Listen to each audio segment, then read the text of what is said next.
তার মানে ওয়াকারুজ্জামানকে সরিয়ে দেওয়ার বিষয়ে আলোচনাটা সেনাবাহিনীর ভেতরে দুই তরফে আছে। একদিকে যেমন একদল তাকে ভারতপন্থী মনে করেন, কাজেই সরাতে চাচ্ছেন, অন্যদিকে যারা ওয়াকারপন্থী বলে ধৈর্য ধরছিলেন তারা মনে করছেন তিনি যথাযথ সিদ্ধান্তও নিতে পারছেন না, সরকারের সঙ্গেও তার কোনো এমন সম্পর্ক নেই যাতে তিনি বাহিনীর ভেতরের সম্মান রক্ষা করতে পারবেন, বাহিনীকে বা বাহিনীর সদস্যদেরকে বর্তমানে বা পরবর্তীতে রক্ষা করতে পারবেন। কাজে তার জায়গায় বরং একজন ডিসাইসিভ সিদ্ধান্ত গ্রহণে সক্ষম ব্যক্তিকে নিয়ে আসা দরকার। বাংলাদেশের সেনাপ্রধান ওয়াকারুজ্জামান শেখ হাসিনার শাসনামলে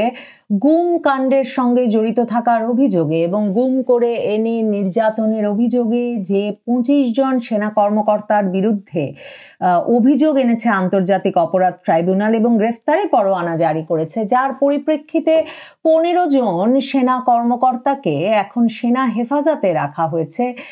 তাদের ভবিষ্যৎ কি হবে, সেনাবাহিনীর ভেতর থেকে কি করে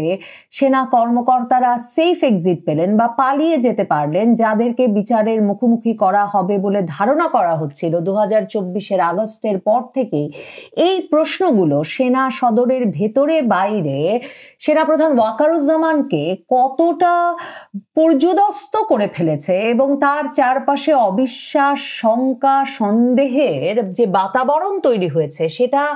কোন ধরনের এক রকমের নিরাপত্তাহীনতা এবং আশঙ্কা তৈরি করছে তার ভেতরে, তার প্রমাণ হিসেবে দেখা যায় সেনাপ্রধান ওয়াকারুজ্জামানের এই সিদ্ধান্ত যে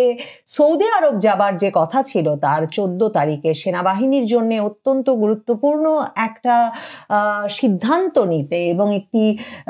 সুযোগের ব্যবস্থা করতে, সেই সফরটি যে তিনি বাতিল করতে যাচ্ছেন বা বাতিল করেছেন বলে শোনা যাচ্ছে, মানে তিনি সৌদি আরব যাচ্ছেন না, সেটাকে এর একটা নজির হিসেবে দেখা যেতে পারে। অনেকেই বলছেন যে সেনাপ্রধান ওয়াকারুজ্জামানও এক রকমের নজরদারির ভেতরে আছেন সেনা সদরের ভেতরে। সেই বিষয়টি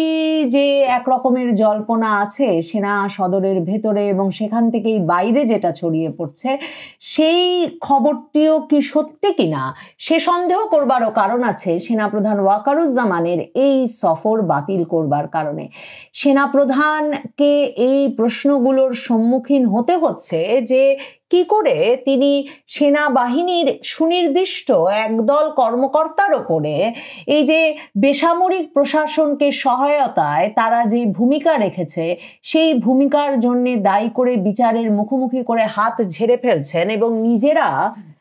মানে এক রকমের বিচারের ঊর্ধ্বে থাকছেন, এই প্রশ্নগুলো তুলছেন সেনাবাহিনীর ভেতরে অনেকে। সৌদি আরবে সেনাপ্রধানের যাওয়ার বিষয়টা গুরুত্বপূর্ণ ছিল, কারণ সৌদি আরবে প্রায় 7,000 মার্কিন সৈন্য মোতায়েন আছে সৌদি আরবের বিভিন্ন অঞ্চলে শান্তিরক্ষী মিশনের অংশ হিসেবে।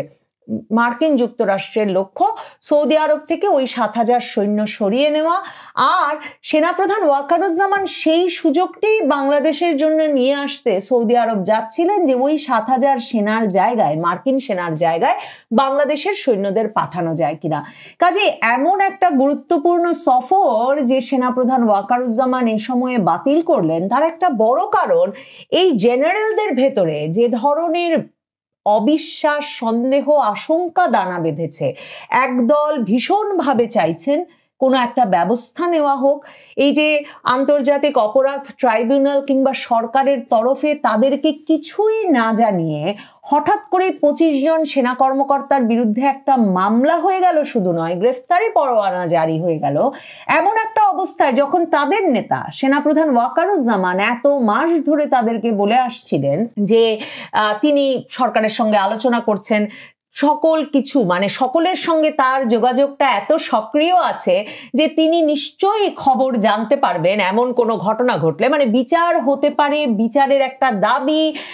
বিচারের জন্য প্রস্তুতি, এসবের কথা তারা শুনছিলেন বটে, কিন্তু একেবারে চার্জশিট তৈরি করে নাম সিলেকশন করে মানে যে 25 জনের বিরুদ্ধে মামলা হয়ে যাবে এর যে কোনো খবর সেনা সদর আগে পেল না। সেই বিষয়টি সেনা প্রধানের প্রতি আস্থা রাখতে সেনা সদরে সেনা নেতৃত্বকে অর্থাৎ 56 জন জেনারেলকে এক রকমের মানে দ্বিধাগ্রস্ত করছে। অন্যদিকে তরুণ কর্মকর্তারা মনে করছেন যে যেই সেনা প্রধান মানে যেই সরকার তিনি গঠন করে দিয়েছেন এবং তরুণ সেনা নেতৃত্ব ভেবেছেন যে তারা এক রকমের যেমন জুলাই আগস্ট আন্দোলনে ছাত্র জনতার পাশে দাঁড়িয়েছেন, তারা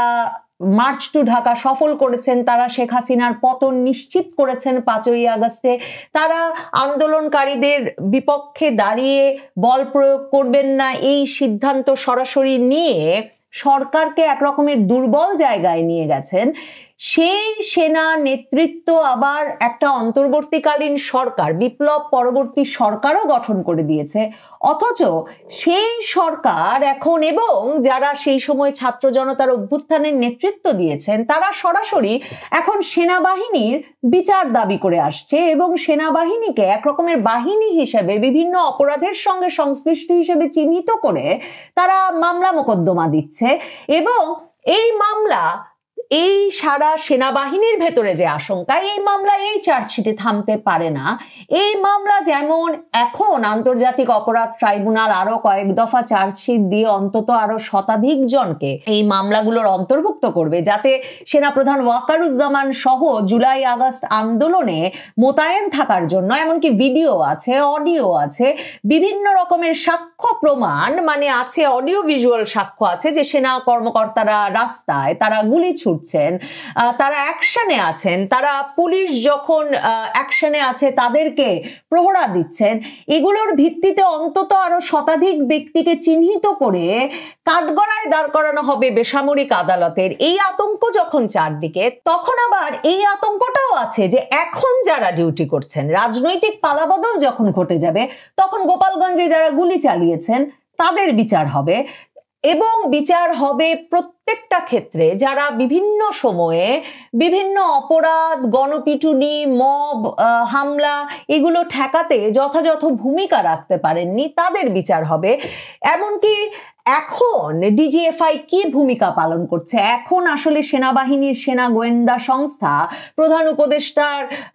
দপ্তরের সঙ্গে সংযুক্ত অবস্থায় কি ভূমিকা রাখছে, কি কি ধরনের কাজে অংশ নিচ্ছে সরকারের, সেই বিষয়গুলোরও যখন কোনো পরিষ্কার ধারণা নাই সেনাবাহিনীর ভেতরে, তখন কেউ কাউকে বিশ্বাস করতে পারছেন না।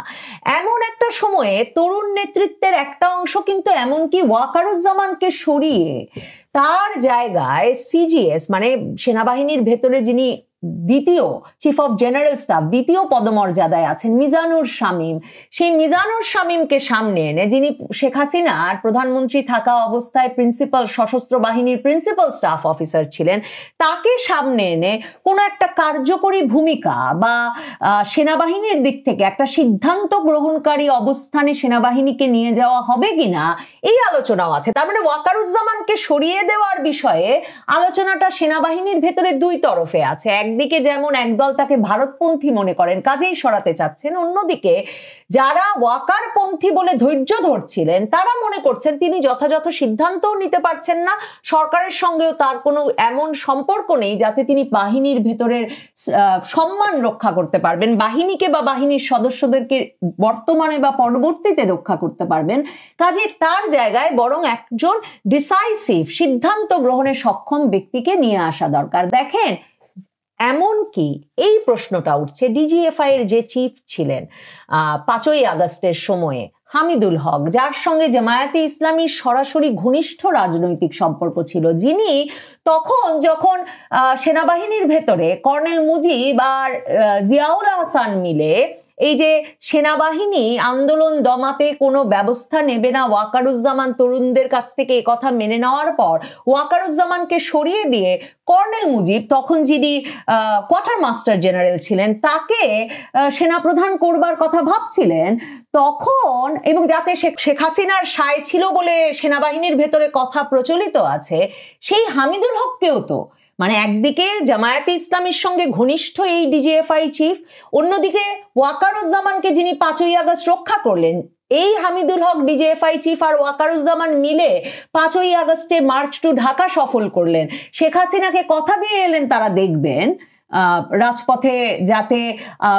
ঢুকে পড়তে না পারে, মার্চ টু ঢাকা যাতে সফল না হয়, কিন্তু তারা আসলে ছাত্রদের পক্ষে দাঁড়ালেন। কিন্তু সেই হামিদুল হককেও তো রক্ষা করতে পারেন নাই ওয়াকারুজ্জামান, তাকেও সেফ এক্সিট নিয়ে ভারত চলে যেতে হয়েছে। এই অবস্থায় ওয়াকারুজ্জামানের আসলে হয়তোবা তার নিরাপদ আশ্রয় ছেড়ে বের হওয়ারই আর কোনো উপায় থাকছে না। প্রায় মাস 6 ধরে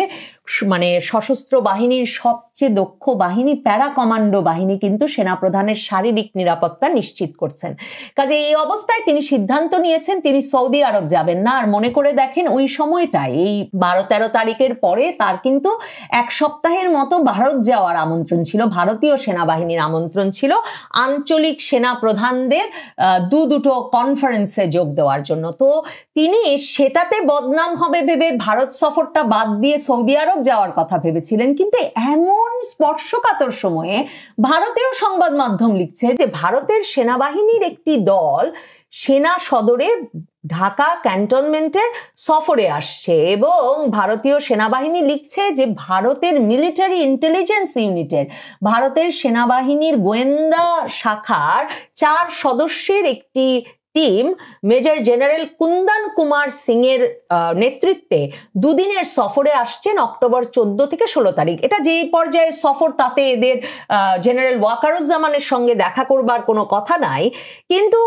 এই যে এই সময়টায় সেনা সদর দফতরে তাদের বাংলাদেশ আর্মির বিভিন্ন গুরুত্বপূর্ণ নেতৃত্ব পর্যায়ের ব্যক্তিদের সঙ্গে যেমন কথা হবে এই ভারতীয় সেনা অফিসারদের, তেমনি সশস্ত্র বাহিনীর বিভাগ, বিমান বাহিনী সহ ডিজিএফআই, আর্মির যে aviation group, 10th infantry division headquarter, এসব দপ্তরের সঙ্গেও, এসব দপ্তরের নেতৃত্ব পর্যায়ের ব্যক্তিদের সঙ্গেও এই ভারতীয় সেনাবাহিনী এই ইউনিটটির, এই দলটির দেখা হবে 14 থেকে 16 তারিখ বলে ভারতীয় সংবাদ মাধ্যম anynews.in কিন্তু খবর দিচ্ছে। তার মানে একদিকে যেমন সেনাপ্রধান ওয়াকার বেকায়দায় আছেন সেটা ঠিক, কিন্তু সেনা সদর এখনো ভারতীয় সেনাবাহিনী তার সফরকারী দলকে পাঠানোর জন্য নিরাপদ মনে করছেন। সেটাও খুব তাৎপর্যপূর্ণ এই সময়টায়, যখন যে কোনো সময় জরুরি অবস্থা জারি হয়ে পড়তে পারে। সে আতঙ্কে সরকারের বিভিন্ন গুরুত্বপূর্ণ উচ্চ পর্যায়ের ব্যক্তি থেকে শুরু করে সামাজিক যোগাযোগ মাধ্যমে সোচ্চার ব্যক্তিদের মধ্যে যে আলোড়ন ঘটছে প্রতি রাতেই, তার একটা নজির সামাজিক যোগাযোগ মাধ্যমে দেখা যাচ্ছে। এটাই বলা যেতে পারে 2024 আগস্টের পর ভারতীয় সেনাবাহিনীর কোনো দলের সবচেয়ে গুরুত্বপূর্ণ সফর। তো সেই সফরটি যে এমন একটা সময়ে ঘটছে সেটাও খুব গুরুত্বপূর্ণ, তাৎপর্যপূর্ণ। সেনা সদরের ভেতরে আসলে নানা কিছু